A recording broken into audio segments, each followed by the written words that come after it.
So, you know that feeling when you go to the gym and you hop on one of those really heavy-duty treadmills? Yeah, the ones that look like they belong on a spaceship. Exactly. And you crank the incline all the way up to like 15. Yeah. You set the speed to a solid 8. Just absolute torture. Right. And you just run until your lungs are absolutely burning, like you are sweating profusely. Yeah. Your heart rate monitor is just flashing in that red zone. And you look down, and the little digital display on the console says, you've conquered 5 miles, burned 1,000 calories. Peak output. Yeah, peak output. And you step off, your legs are completely shaking, and you feel, you feel incredibly, undeniably productive. For sure, because you have all the objective metrics right there to prove exactly how hard you worked. Exactly. But, and this is the crazy part, if you were to just look out the window right next to that treadmill, the scenery hasn't changed by a single millimeter. Right. You haven't actually gone anywhere. No, you are standing in the exact same spot you were an hour ago. Yeah, it's a massive amount of physical movement, maximum exertion. But zero actual distance traveled. And honestly, when I look at the world right now and just, how most of us operate, I think a staggering number of people are living their lives exactly like that. Just constantly running in place. Yeah. Especially when it comes to the things we actually care about building, like our careers or our startups, our families. Even personal creative projects. Totally. Or even our spiritual lives. We just get caught in this vortex of constant motion. We are exhausted. Oh, everyone is burning out. We are burning out so fast. But running on a treadmill is, it's fundamentally different from walking on a true path, where a greater force, like a compass or a map, is actually guiding you to a real destination. Because one is a simulation of progress, and the other is actual progress. Right. And really, that's the core difference between sheer human effort and genuine sustainable growth. Yeah, and that tension right there, that's the very heart of what we are unpacking in today's deep dive. I'm your host, and I'm here with our resident expert to just, tear this concept apart. Hi, everyone. I'm really excited to be here. This is such a crucial topic. We're spending time today with a rather profound, highly reflective manuscript. It's titled The Question That Changes Everything. Which is an intense title. It is, but it delivers. It's designed as this sort of spiritual diagnostic tool. And it was written for leaders, for builders, and really just for anyone who is trying to figure out their calling right now. In a culture that, frankly, constantly equates busyness with importance. Oh, 100%. So our mission today is to untangle that really deceptive knot of modern productivity. We want to pull apart the ideas in this text to see how a person can transition from simply being hyperactive and totally exhausted to being spiritually alive. And sustainably anchored, which is the hard part. Right, because we live in a world that just demands output. If you aren't producing, if you aren't scaling, if you aren't constantly visible online, society basically tells you that you are falling behind. Yeah, the author of this text brings a really heavy challenge to that cultural obsession with scale and speed. Like the entire manuscript just forces us to look away from the visible metrics. The followers, the revenue, the insanely busy calendar. Exactly. And instead, to examine the hidden architecture of our lives, it completely flips the script. It really does. Instead of obsessing over what we are building, the text basically demands that we look at who is truly holding it together. Yeah. And it does this by centering on one specific surgical question. Right, the title of the work. Yes, but it's really the lens through which the author views everything else we're going to talk about today.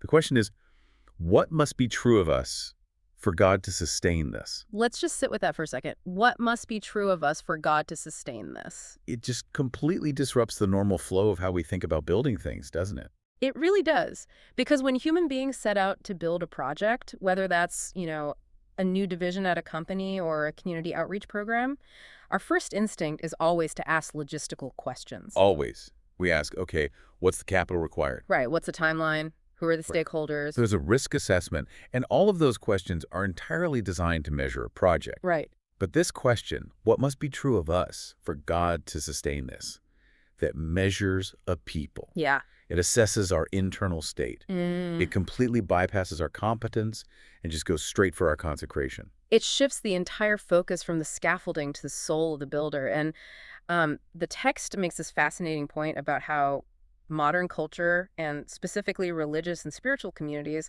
have this really dangerous tendency to basically baptize busyness. Oh, that's such a good way to phrase it. Baptizing busyness. Right. We take this frantic corporate hustle culture and we just slap spiritual vocabulary on top of it. Totally. So a jam-packed calendar suddenly gets rebranded as, Yeah. like, faithfulness. Yeah. And constant output is called fruitfulness. And burnout, well, that just gets called a holy sacrifice. Exactly. We start to deeply, truly believe in this illusion of motion. The illusion of motion, that is such a critical phrase in the source material. The author is really highlighting a very uncomfortable reality here, Which is? that a machine can continue to move, a complex system can continue to run, and a community program can continue to operate long after the actual spirit or life that originally animated it has completely faded away. Okay, hold on. I want to try to visualize that for everyone listening. Think about a spinning top. Okay, I like this. You take one of those wooden tops, you wrap a string around it, and you pull it with all your physical strength. And while that top is spinning at top speed on a table, it looks incredibly stable. Yeah, it looks almost magical, like it's defying gravity or something. Right, but it has absolutely no internal engine. None. It is completely hollow. So the moment that external kinetic energy, the force you applied, starts to dissipate, the friction of the table just takes over. The top wobbles, and eventually it crashes hard. Yeah, it falls over. But while it was spinning, it looked alive, It even did. though it was entirely 100% dependent on an external force being constantly applied. That is a phenomenal way to understand the text's distinction between performance and presence. Okay, unpack that a bit. So performance is basically the act of whipping the top. It relies on fear, it relies on aggressive image management, and, constantly exerting human control to keep the momentum going. Right. And performance can successfully mimic life for a season. You can fool people for a long, long time if you just keep whipping the top. But it takes so much energy. Exactly. But presence, which is genuine, sustainable vitality, that is an internal reality. It doesn't need to be whipped. Yeah. It changes the atmosphere of a room because it flows from a deep, settled communion with God rather than, a frantic attempt to compensate for an empty center. The manuscript actually uses this really chilling historical example to back this up. It points to the warning given to the ancient church in Sardis. Oh, yeah, from Revelation chapter 3. Right. And the warning given to that community is literally, you have the reputation of being alive, but you are dead. That is terrifying. I mean, it's brutal, right? It is the ultimate tragedy of the builder. Because look closely at the language the author focuses on there. Having a reputation of being alive means that all the outward observers, all the neighboring communities, they all thought this group was thriving. They probably had incredible programs. Massive attendance, smooth logistics, great branding. Everything looked perfect on paper. Exactly. From the outside, the top was spinning perfectly. But the divine verdict cuts straight through the reputation and just looks at the actual state of the soul. Wow. The text argues that it is entirely possible to function on the fumes of historical prestige and sheer momentum long after the spiritual life has flatlined. Death can happen at the root years before the leaves actually turn brown. Which leads right into a very absolute, very uncompromising statement from Jesus that the author highlights. It's from John 15:5. Jesus says, "Apart from me, you can do nothing." Yeah. And the text makes a huge point of stopping right there and just analyzing that word. He didn't say, "Apart from me, you can do a little less." Right. He didn't say, "Apart from me, your margins will shrink, but you can still run the company." He meant nothing. True, eternal nothing. What's fascinating here is how the author is dismantling this deeply held human illusion. This idea that true, lasting spiritual fruit can somehow be manufactured by our own striving. Right. If you think about a branch on a vine, the branch does not produce grapes by, straining its muscles and sweating. Just grunting and trying really hard to be a great producing machine. Exactly. It produces fruit simply by remaining intimately connected to the source of life. The text draws a massive, heavy line between being merely active and being genuinely alive. So motion doesn't equal life. No. Life is not a product of motion under pressure. Life is a responsive internal reality. Okay, I have to jump in here and wrestle with this a bit because I imagine someone listening right now is thinking exactly what I'm thinking. Let's hear it. Okay, let's unpack this. I look at the world and I see people doing a whole lot of something entirely apart from God. You look at Silicon Valley, you look at Wall Street, you look at these massive cultural empires. Sure. The whole model is move fast, break things, exert maximum control, build the empire. And frankly, it works. People get phenomenally rich. They build things that genuinely change the world. They have massive momentum. They do? So how does this text reconcile worldly success with this idea that apart from God, we can do nothing? Isn't momentum a sign that something is working? It's a great point, and the author actually anticipates that exact pushback. It is the trap that almost every sincere builder eventually falls into. Oh, really? Yes. The text warns us very explicitly not to confuse momentum with mandate. Do not confuse productivity with presence. Okay, I'm tracking. Growth, momentum, financial success, these things are not inherently evil. The text isn't anti-math or anti-business. Right, it's not saying you have to be broke to be holy. Exactly. But it argues that these metrics are completely unreliable indicators of internal spiritual health. You can have a business, a family, or a massive charitable organization that is hyperactive, incredibly well-funded, and expanding globally while quietly becoming completely hollow spiritually. So it's about the difference between a functional system and an inhabited space. Precisely. If your system, your daily routine, your company structure, your family schedule can continue operating completely unchanged without any prayer, without any deep humility, and without any active dependence on God, then the text says it is merely a functional machine. It's just a treadmill. Exactly. It is not inhabited by anything divine. Human labor can produce scale. Human charisma can produce thunderous applause. Human marketing can gather massive crowds. Yeah, we see that every day. But the author points to Psalm 127. Unless the Lord builds the house, those who build it labor in vain. Human effort alone cannot produce lasting spiritual weight. It can only build monuments to itself. And the text points out that when God does sustain something, when he is the one building the house, it doesn't mean everything is suddenly easy. Right, that's a huge misconception. We have this weird assumption that if God is sustaining our work, it means he acts like a giant protective bubble wrap around us, like shielding us from any stress, ensuring our profits always go up, and making sure everyone likes us. But the author says the exact opposite. Divine sustainment actually invites pressure. It invites searching. Yes, the text argues that God doesn't just blindly sustain outcomes. He sustains the people through whom the outcomes are delivered. And in the process of sustaining the person, he applies pressure to reveal what is actually inside them. He tests the architecture. Exactly. He tests the architecture. Which means if you are listening to this right now, driving in your car or walking the dog or whatever, this is a moment to look at how you are measuring your own life. When you evaluate if you are having a good year, what are you actually looking at? Are you looking purely at the visible momentum? Yeah, the title bump, the bank account, the fact that your kids are in all the right travel sports leagues. Or are you looking at the quiet internal state of your communion with your Creator? Because if you were only looking at the external momentum, this text suggests you might just be running on that treadmill, completely exhausted and confusing sweat with actual progress. And that realization is terrifying for a lot of people. Because if momentum isn't the ultimate sign of life, then all our standard operating procedures are basically broken. They are. It forces us to ask a totally different question. How do we actually prepare ourselves? Right. If we can't just hustle our way into creating something that lasts, how do we become the kind of vessels that can actually carry a weight of responsibility without just shattering under the pressure? And that exact pivot is where the manuscript goes next. It moves from diagnosing the disease of busyness to prescribing the cure, which is understanding what it calls the divine order of preparation. I found this part fascinating. It is. And the absolute core of this divine order is a principle the author calls consecration before capacity. Consecration before capacity.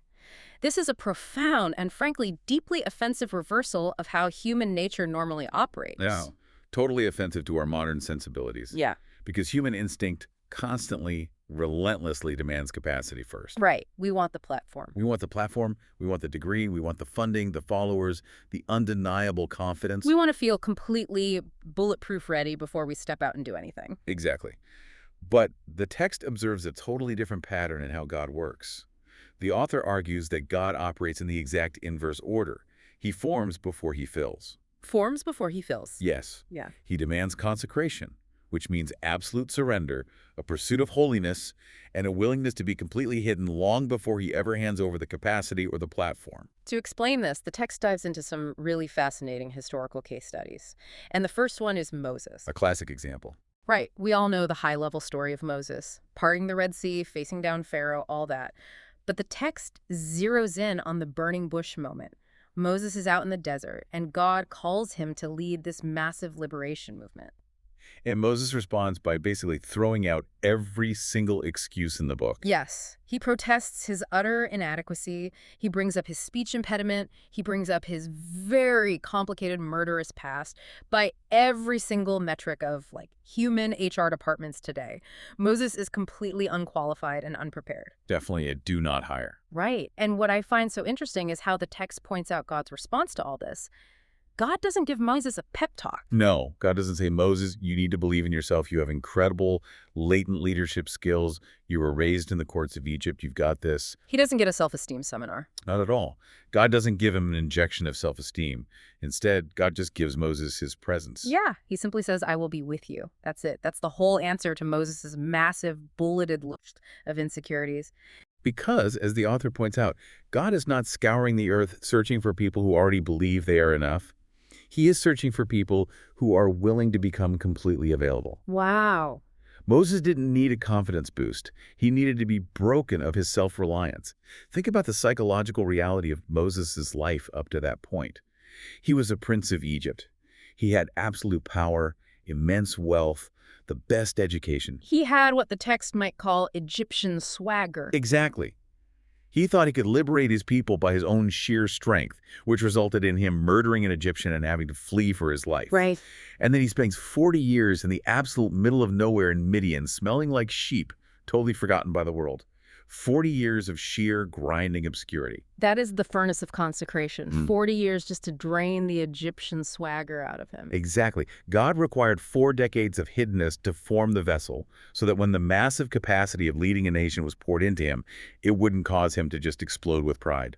And the text points out we see the exact same architectural pattern with David, too. David is such a wild example of It is this. wild. So David is this young shepherd boy out in the fields, completely ignored by his own family.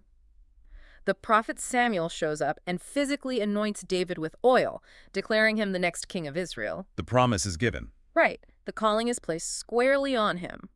But the crown doesn't come. Far from it. The anointing happens, and then David's life arguably gets significantly worse for a really long time. Yeah. The oil comes before the crown, but between the oil and the crown is the wilderness. The text places huge emphasis on the years David spent running for his life, hiding in the cave of Adullam, being actively hunted by a paranoid, mad King Saul. Which, from a human perspective, those look like totally wasted years. Like, why would God anoint a king and then send him to live in a dark cave with a bunch of outcasts? Because he had to learn to pray in the caves before he could ever be trusted to rule in the palace. The text argues that the gap between the promise and the reality is actually the most critical phase of a leader's life. That makes sense. If David had marched straight from Samuel's anointing directly to the throne in Jerusalem, without the crucible of the wilderness, the sheer intoxicating power of the monarchy would have completely destroyed his soul. And the author makes the exact same observation about the apostles in the New Testament. Yeah, Jesus spends 3 years training them. After the resurrection, he officially commissions them to go out and change the entire world. He gives them the ultimate mandate.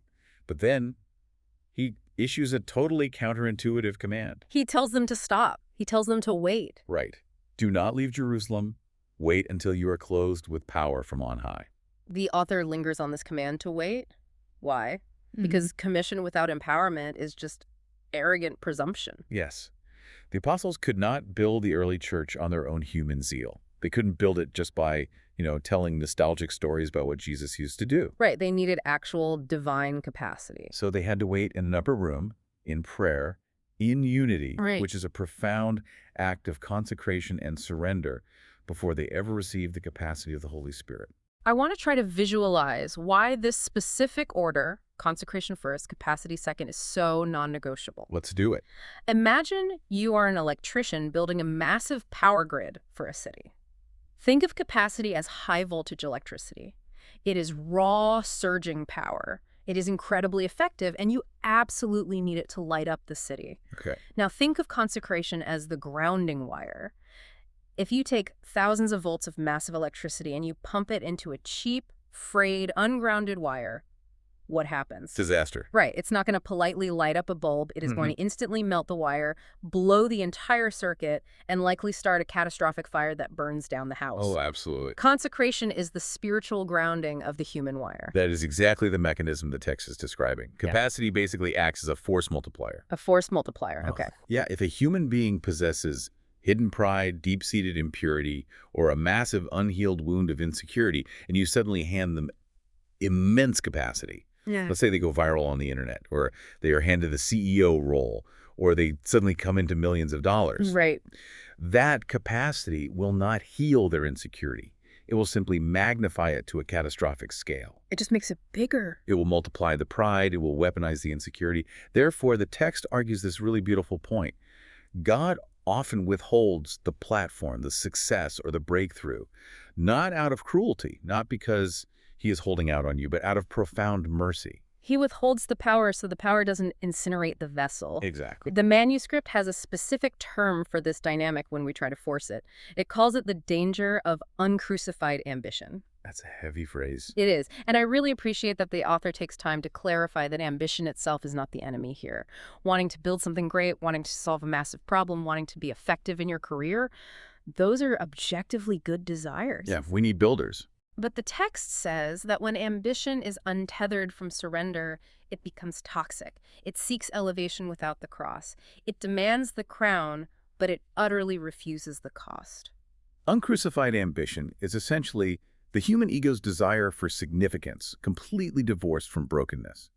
It wants ultimate authority without any real accountability to God. And the text makes it painfully clear that God is utterly unimpressed by this kind of ambition. Totally unimpressed. Yeah.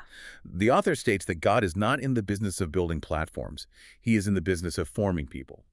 He is not looking for uncrucified capacity that can put on a flashy performance.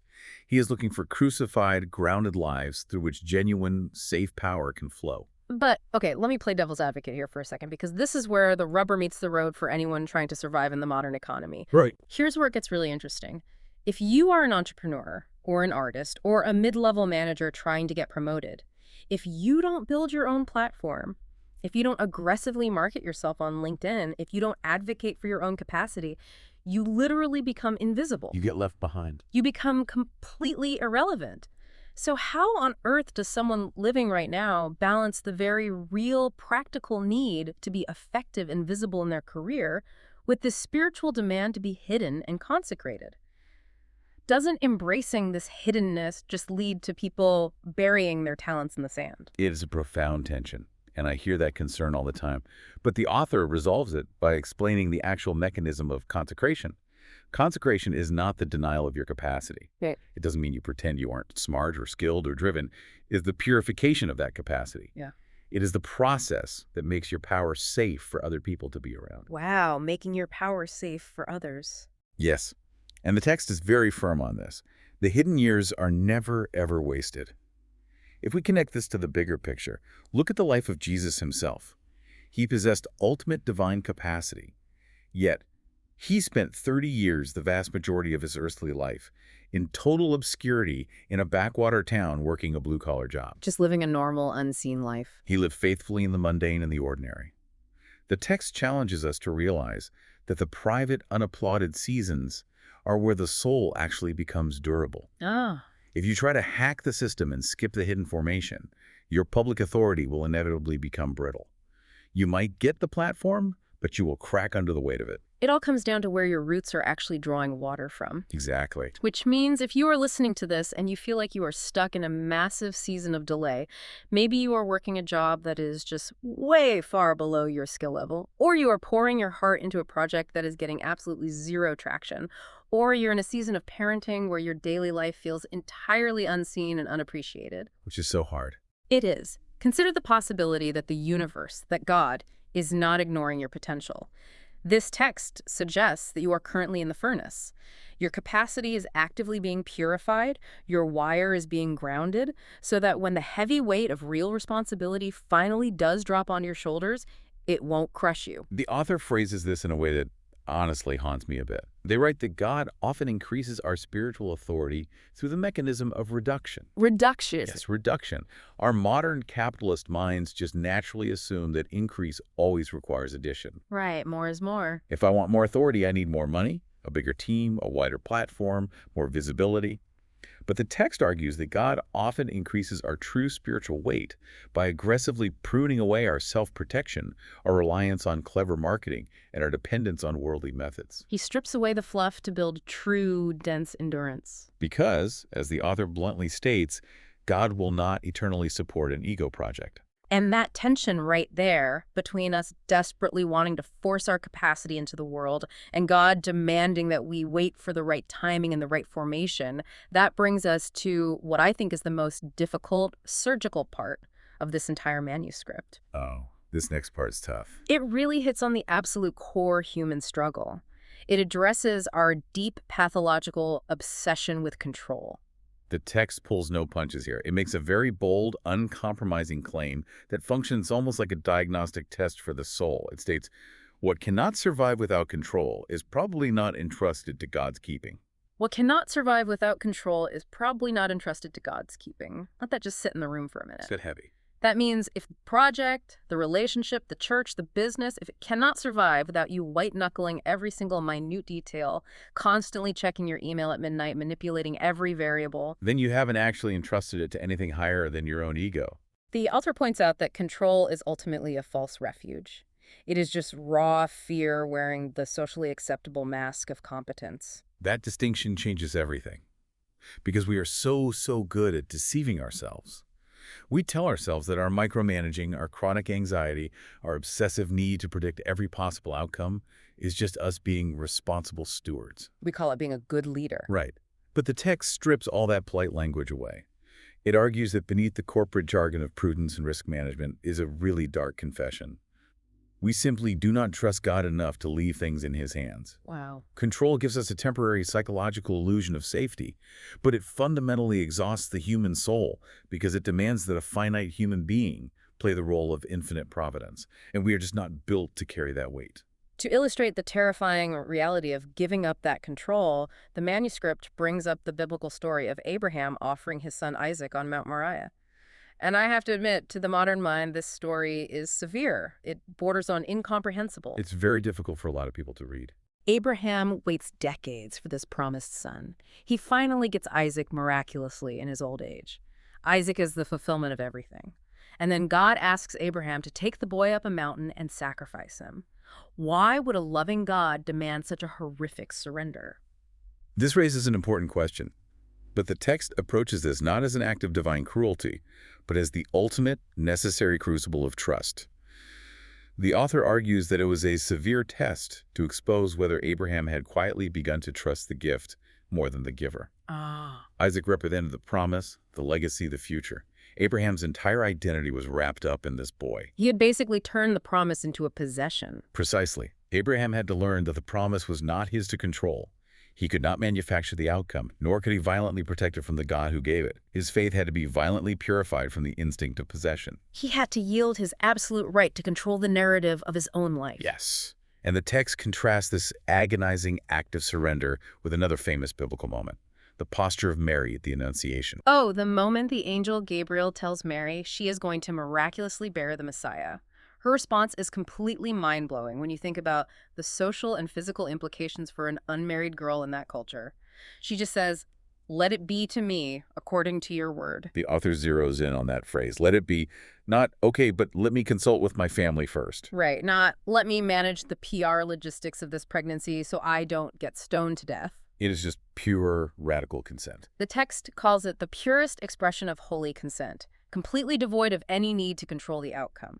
She yielded her reputation, her future marriage, her safety, and her own limited understanding of how biology works. She didn't try to control or manage the incarnation. She simply consented to host it. Which leads the manuscript to draw a very sharp, practical distinction for our daily lives. It contrasts striving with stewardship. Striving versus stewardship. Striving is human effort driven by a quiet engine of anxiety.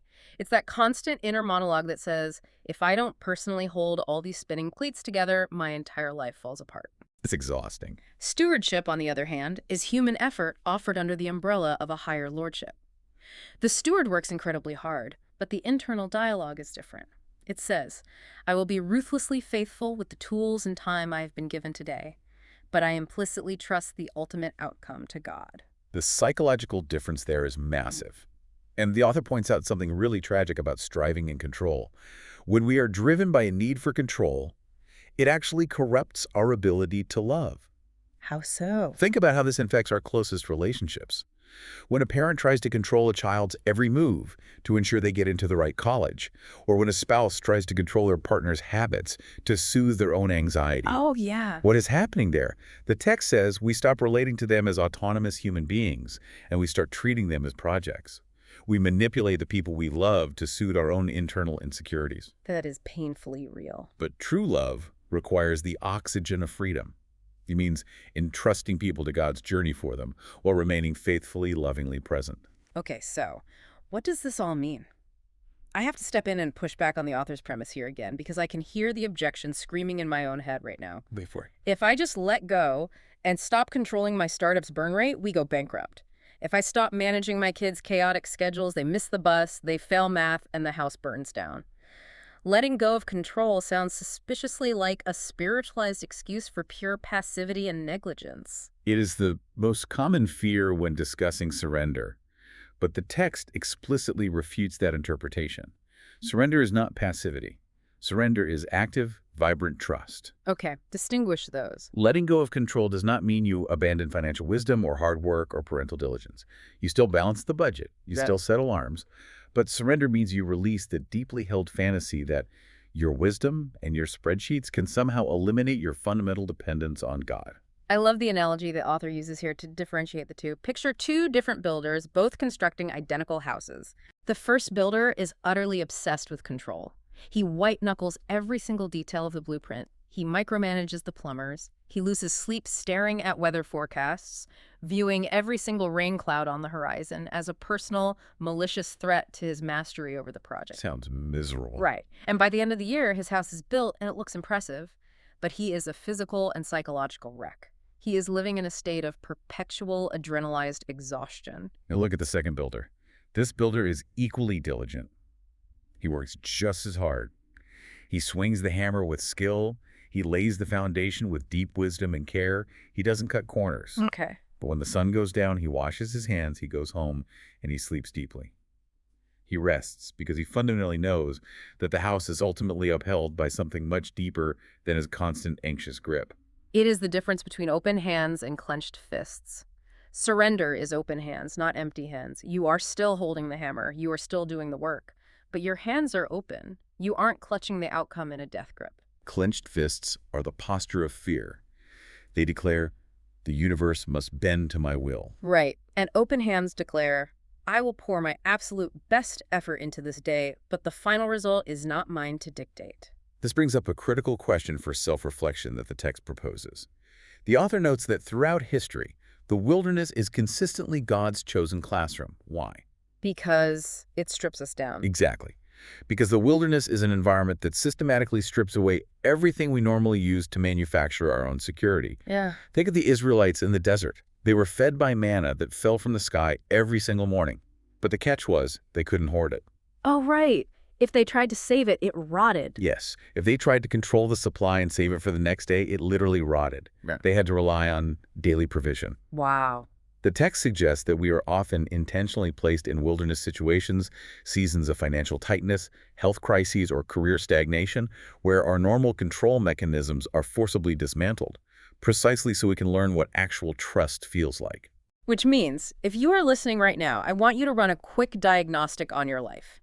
Think about the one area of your life that is causing you the absolute most anxiety right now. The problem that wakes you up at 3 a.m. with your heart The racing. thing you constantly ruminate on in the shower. Exactly. Chances are that exact area is where your hands are clenched the tightest. It is the place where you are most desperately trying to force an outcome. What would it look like tomorrow morning to look at that exact situation and physically open your hands, to turn your anxious striving into peaceful stewardship? It is a terrifying shift to make, because the human ego demands an explanation for everything, and it wants to sit on the throne of its own life. Surrender, on the other hand, learns the quiet discipline of trust and is content to lay its desires on the altar. But the text makes a massive promise here, doesn't it? It does. It promises that the life that learns to stand in open-handed trust will discover a deep, resilient strength that frantic control could never, ever produce. But let's follow this logic all the way through because it gets harder. Let's say you do it. You open your hands. Yeah. You say, okay, God, I surrender this business, this relationship, this dream. It's yours. Yeah. And then God actually starts removing things you really, really liked, things you thought were objectively good. This brings us into the next major and probably most painful theme of the manuscript: the reality of divine pruning and the vital relationship between the hidden root and the visible fruit. The author insists on a deeply uncomfortable principle here. Yeah. External impact corrodes without internal holiness. We can achieve massive outward success, we can build the empire, write the bestseller, grow the megachurch. Sure. But if our inner life has not been concurrently transformed by surrender, that very success becomes our greatest threat. The text details how external impact, when divorced from internal alignment, inevitably breeds a toxic pride, intensifies our fear of losing the platform, deeply distorts how we view other people, and ultimately hollows out our capacity for actual joy. The manuscript looks at how Jesus operated to prove this point. We tend to picture Jesus just walking around doing nice things, healing broken people, and feeding crowds. But the text points out that a massive part of his ministry was aggressively exposing false wholeness. Yes, the Pharisees are the prime example. Right. The Pharisees look amazing on paper. Like if they had LinkedIn profiles, they would be immaculate. 5-star endorsements everywhere. Exactly. They had all the religious metrics optimized. They tithed perfectly. They fasted publicly. They knew all the texts. They were obsessively clean on the outside. But Jesus looks at them and uses the most brutal language possible. He calls them whitewashed tombs.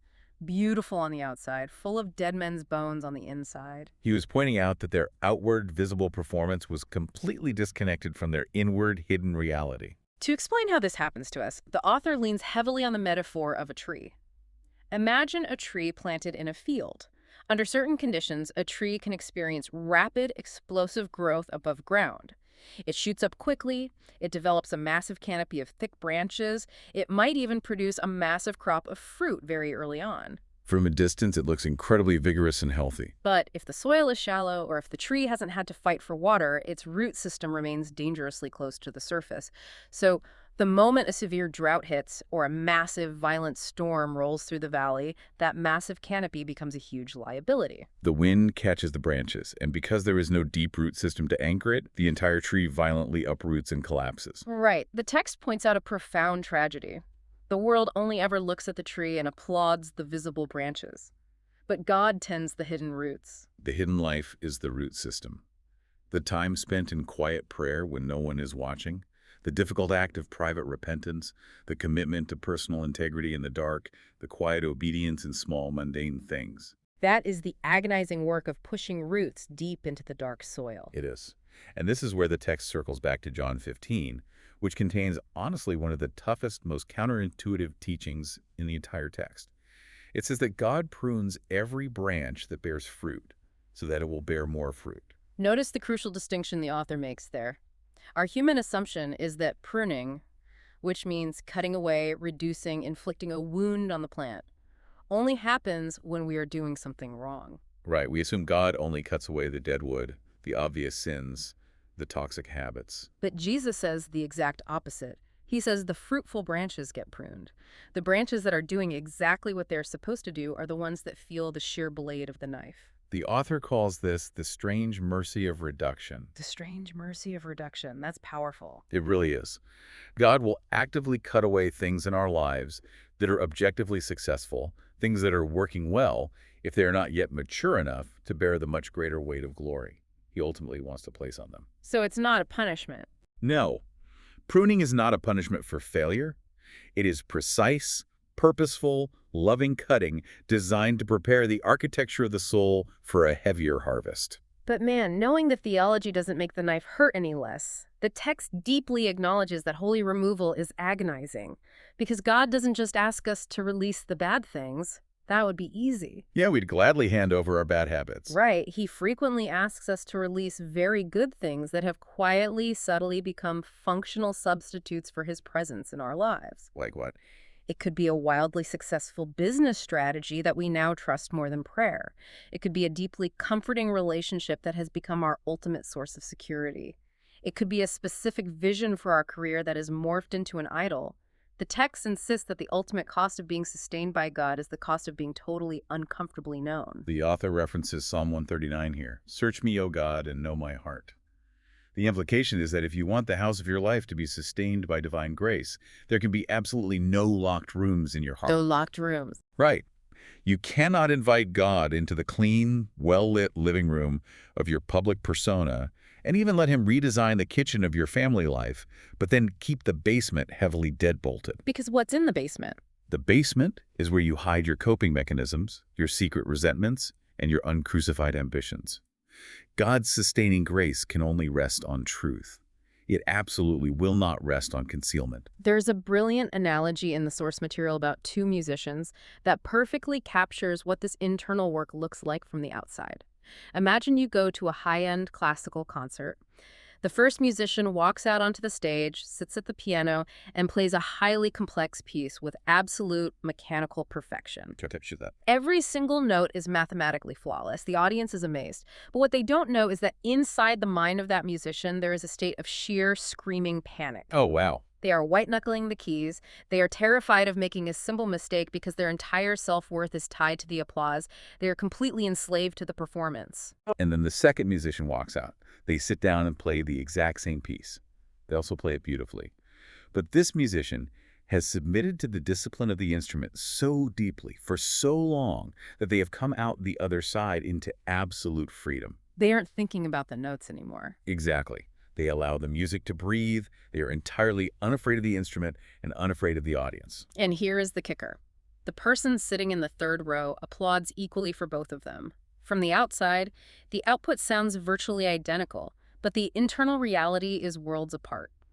One musician is in absolute psychological bondage to the performance, and the other is totally free. And the text argues that God is not just interested in whether you can execute a flawless performance at work or at church. He is looking deeply at the root to see if the musician is actually free. And sometimes, in his strange mercy, he has to physically take the instrument away for a season. He has to prune the career or the platform to break the bondage and force the musician to find their identity outside of the applause. Which brings up a very raw question. How on earth do we survive the psychological pain of that pruning when it genuinely feels like God is taking away the very things we thought he had blessed us with? The text suggests that the only way to survive pruning without becoming incredibly bitter is by radically reframing it. We have to train our minds to interpret the loss not as divine rejection, but as divine preparation. Reframing is so key. When God strips away a false foundation or removes a scaffolding we were leaning on too heavily, he is not destroying us. He is actually saving us from a much more devastating future collapse. He is actively removing what is fundamentally unstable so that his sustaining grace can finally rest on something real and true. So think about your own timeline, listener. Have you ever gone through a massive season of reduction? A period where everything seemed to shrink. Oh, man. Maybe you lost a prestigious job title. Maybe a massive opportunity you were banking on completely fell through at the last second. Or maybe a relationship you thought was permanent suddenly ended, and it felt like you were taking a massive, humiliating step backward in life. Can you look back at that season now, or maybe you are in it right now and you need to reframe it today, to see that perhaps God was mercifully cutting away a shallow root system. He was forcing you to grow deeper, more durable roots that can actually hold the weight of your future. That deep, painful, internal work, the consecration, the opening of the hands in surrender, the submitting to the pruning shears, that is what ultimately prepares the vessel. It builds the root system. But eventually, we do have to look upward and outward. We have to step out and actually build something. We have to pursue our calling. Right. We can't just stay hidden forever. But how do we ensure that the goals we are chasing, the things we are building, are actually God's goals and not just our own ego projects disguised as holy missions?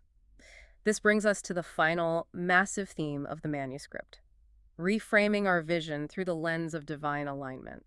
Vision is an incredibly loaded buzzword in our culture right now. Every tech company has a vision board. Every influencer talks about manifesting their vision.